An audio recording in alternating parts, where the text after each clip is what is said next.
अन्य समाचारों पर नजर करिए। वडोदरानी एमएस યુનિવર્સિટીમાં મારામારી થઈ હતી। યુનિવર્સિટીની સાયન્સ ફેકલ્ટીમાં બે જૂથ વચ્ચે મારામારી થઈ। એનએસયુઆઈ અને એબીવીપીના વિદ્યાર્થીઓ વચ્ચે મારામારી થઈ હતી।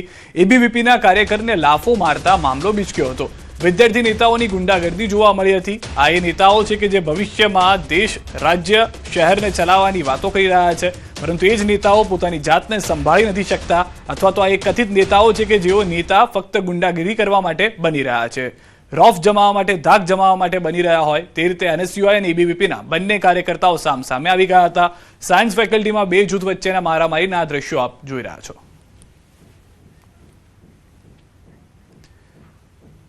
હળવદમાં વિદ્યાર્થીને માર મરાયાનો આક્ષેપ। સંસ્કાર વિદ્યાલયમાં ધોરણ 9માં ભણતા વિદ્યાર્થીઓને માર મરાયો છે। સ્પેલિંગ ન આવડતા ઇંગ્લિશ વિષયના શિક્ષક તેમજ શાળાના આચાર્ય દ્વારા માર મારવામાં આવ્યો છે।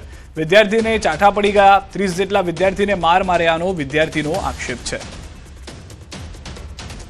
હું 9મું ધોરણ ભણું, સંસ્કારમાં ભણું અને સ્પેલિંગ નહોતા આવડ્યા એટલે મારે અહીંયા બહુ મારે 30-40 છોકરાને માર્યું હતું। ને સર પ્રિન્સિપલ મયુર સરે માર્યો છે, તમે જોઈ લો, છોકરાને સાપુ પાડી દીધી એવી મારા છોકરાને માર્યો છે। તો અમે છોકરાને ભણવા મોકલી, માર ખાવા ના મોકલી। છોકરાને મેં પૂછ્યું કે બેટા તારો વાંક શું તને આવો માર્યો? તો એને એમ કીધું કે મમ્મી મને પેલિંગ પૂછ્યા હતા, મને પેલિંગ ન આવડ્યા ને એટલે મને પ્રિન્સિપલ સરે માર્યો। અમારી માંગ એમ છે કે આ મારે નહીં અને અમારા છોકરાને એમ, અને અમે એમને કીધું હતું શશિકાંત સાહેબને, મેગું આને અમારે દવા આલે તો સાહેબને દેખાડ્યા રિપોર્ટ નહીં કે હું નથી મારતો કે। મોરબીના હળવદમાં બુટલેગરની ગુંડાગીરી। દેવળિયામાં બુટલેગરનો પરિવાર પર જીવલેણ હુમલો। છરી અને ધોકાથી 3 યુવાનો પર કર્યો હુમલો। ઘટનામાં 3 યુવકો ઇજાગ્રસ્ત હતા। સારવાર હેઠળ દેવળિયામાં ખુલ્લેઆમ દારૂ વેચાતો હોવાના પરિવારનો આક્ષેપ। 3 મહિનાથી બુટલેગરોનો આતંક હોવાનો દાવો। બુટલેગરો સામે કડક કાર્યવાહી કરવાની પરિવારની માંગ। શરીરના ઘા કરી અને હુમલો કરી અને ભાગી ગયા। એટલે શું બાબતે હુમલો કરવા આવ્યા હતા? હવે ઈ દારૂ બાબતે કઈક હુમલો થયો હે। મારા ભાઈજીનો છોકરો કઈ જાણતો નથી, હાવ ભગત માણા હે અને ઈનો કઈ વાક્ય નહીં।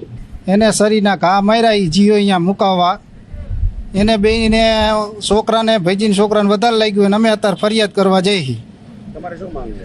અમારે ન્યાય જોઈએ અને એ દારૂડિયા એ દારૂ બંધ થવો જોઈએ। અમારે તો મેન વસ્તુ આવા નવા દેવડિયામાં 3 મહિના નથી થતા તા કેસ થાય છે। હજી તી મોરે અમારી એક દીકરીને, અમારી સમાજની દીકરીને દારૂડિયા ઉડાડી દીધી તોય ન્યાય ન આવ્યો એનો।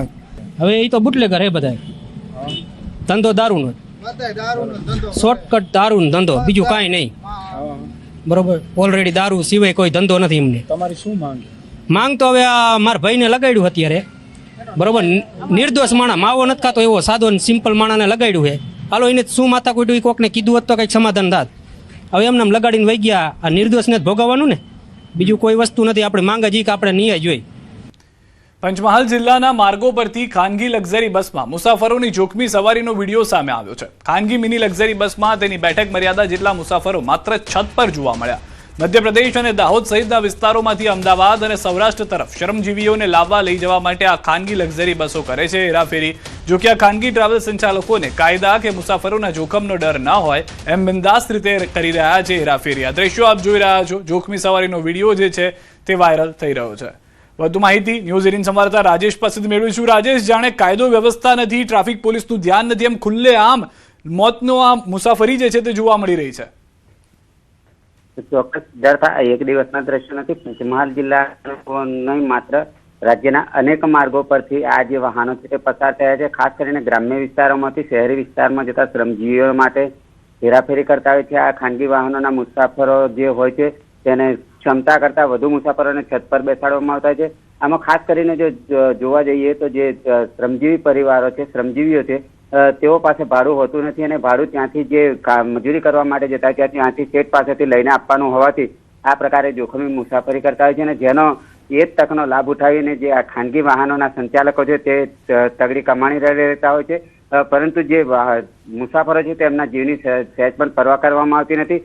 સાથે જ જે સંલગ્ન વહીવટી તંત્રના જે વિભાગો છે તેના દ્વારા પણ દંડનીય કાર્યવાહી કરવામાં આવશે, પરંતુ સખત પગલાં ભરવામાં આવતા નથી।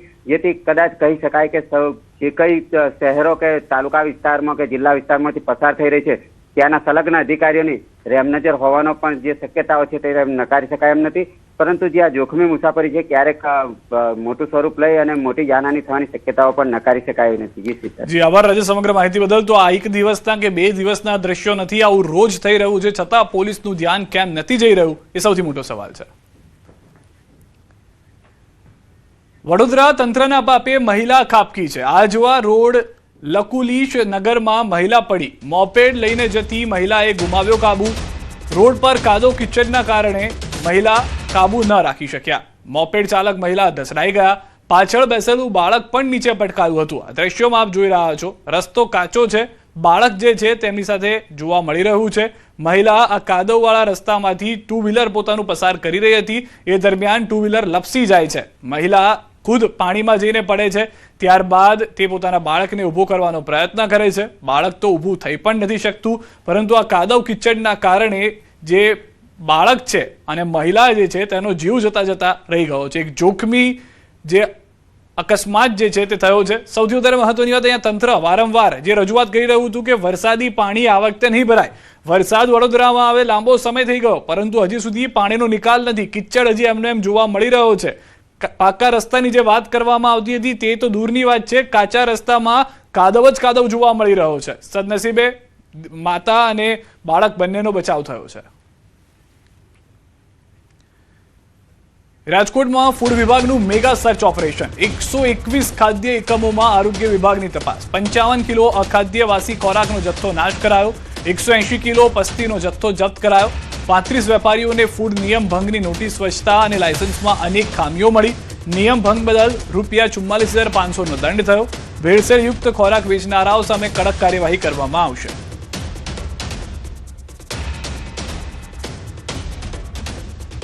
સુરતથી સમાચાર. માન દરવાજા રેલ રાહત કોલોનીમાં જીવલેણ હુમલાનો મામલો.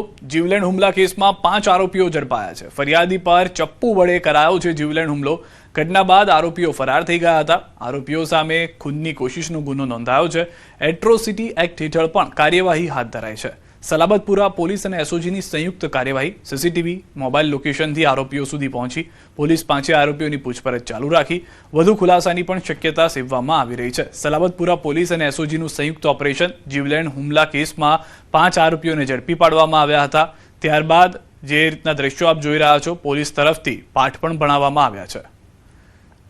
આ એક્સક્લુઝિવ દ્રશ્યો અમે આપને બતાવી રહ્યા છે. ફરિયાદી પર ચપ્પુ વડે હુમલો કરવામાં આવ્યો હતો, જેને લઈને જાહેરમાં આ દ્રશ્યો આપ જોઈ રહ્યા છો તે પ્રમાણે સર્વિસ કરવામાં આવી છે આરોપીઓની. સલાબતપુરા પોલીસ અને એસઓજીની સંયુક્ત કાર્યવાહી જે છે તે માનવામાં આવી રહી છે. પોતે દાદા અને ગુંડા બની ગયા અને વિસ્તાર પોતાના નામે જાણે થઈ ગયો હોય તે પ્રમાણે રોફ જમાવી રહ્યા હતા. પરંતુ પોલીસ જે રીતના હાલમાં કાર્યવાહી કરી રહી છે એ સ્પષ્ટ કરી રહ્યું છે કે આરોપીઓ કોઈ પણ હોય, કોઈને પણ બક્ષવામાં નહીં આવે. સામાન્ય જનતાની અંદર આ કોઈ પણ અસામાજિક તત્વોનો ડર ન રહે. સામાન્ય જનતાની અંદર આ સામાજિક તત્વો ભવિષ્યમાં વધારે દાદાગીરી અને ગુંડાગીરી ન કરે તેને ધ્યાનમાં રાખીને કાર્યવાહી કરવામાં આવી છે. વધુ માહિતી ન્યૂઝ 18 સંવાદદાતા કીર્તેશ પાસેથી મેળવીશું. જી કીર્તેશ. બિલકુલ, સુરતના માન દરવાજા રેલ રાહત કોલોની ખાતે એક ઘટના બની હતી. જીવલેણ હુમલાની ઘટના હતી. ચપ્પુ વડે હુમલો કરી હત્યાના પ્રયાસ કરવામાં આવ્યો હતો. જો કે પોલીસે આ મામલે